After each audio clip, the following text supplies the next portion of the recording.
Welcome to the factory, where you're permanently an employee if you get hired, because it seems they don't let anyone leave, and while some jails use guard dogs, that would be too standard for the greatest toy company on the planet.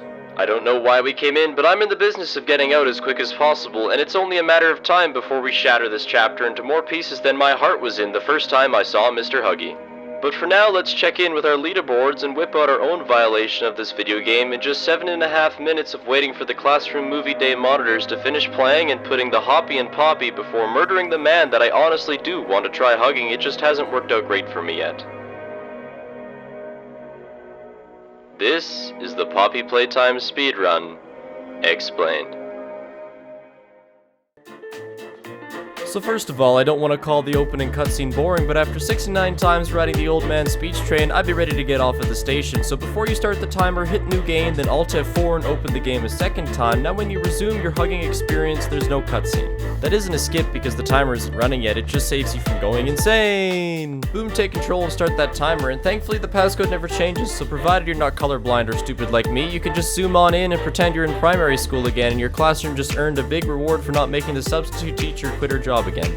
Now just like recess, you're free to wander around for about a minute because you're already educated on what the grabby tool does, and yes, I understand there's undertones of murder in the video, but that doesn't matter to me. I really like the grabby hand, it's super cool, and I should be honest, I'm pretty upset you can't swing with it. Grab your tool and dip, getting the quickest booty pinch on the hand sign as you can to meet the happiest furry monster smurf around, except instead of giving him a high five like he asks, you smack the wall instead, and I don't know about you, but I'd be pissed too. Also, I'm aware that this MFer is alive, but I don't care what anyone in my chat says. This 12-foot tall guard toy isn't breathing. Grab the key without giving it a seizure and go through the conveniently marked triangle door before elastigirling your way to power acquisition. Mission success. Hey look, that fuzzy guy's gone. I guess he's on his break. Must be a great working environment for these employees. Anyway, quickly seize this high five to sneak by another door. If you look closely, you can see the Smurfs mascot just leaving the area. I guess the break room's that way. I feel like today's gonna be a good day. In terms of speedruns, it's crying time because there's 4 glowing squares that could be anywhere in an inconsistent way, so put your hands together and pray they're close by or else your run goes bye-bye, and put them together to complete the power gloves to shove into these buttons and conveyor belt your ass beyond the warehouse. Now coming up's the only real skip in this speedrun. Essentially how it's done is by snaking the power and falling into this post, the game loses its mind and kinda just teleports you forward, leading to some juicy time save and sends you on your way for Huggy to make your goddamn day. By now I know a lot of people are wondering where the scare is because they've been faring pretty well, and that's something I respect about this game because this door is huge and I can tell that hell's gonna be coming through it, but it still gets me every time because I haven't been running from the beginning and the suspense has only been building. Power's off again, but we don't do this properly because our god-given legs are too strong for this gap, so just slap your gloves on the power and be reborn in the shower of sparks before somehow not breaking your legs and beginning toy production.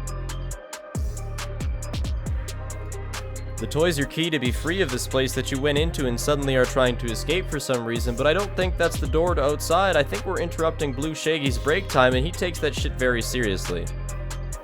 Put a box in Bluggy's walking path to make his day even worse and make like a tree into the vent with no idea where you're being sent. There must be multiple Huggies now because this one's still in the ceiling, but you're being chased now, and don't forget which corners are fake because this chase was designed to be tricky dicky.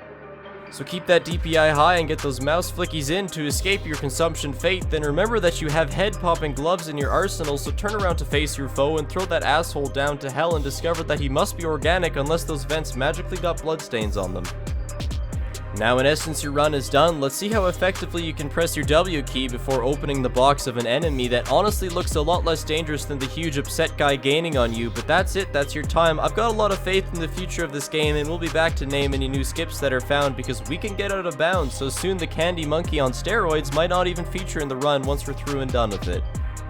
I'll be live doing runs practicing my glove guns, so come say hi, but until then, bye.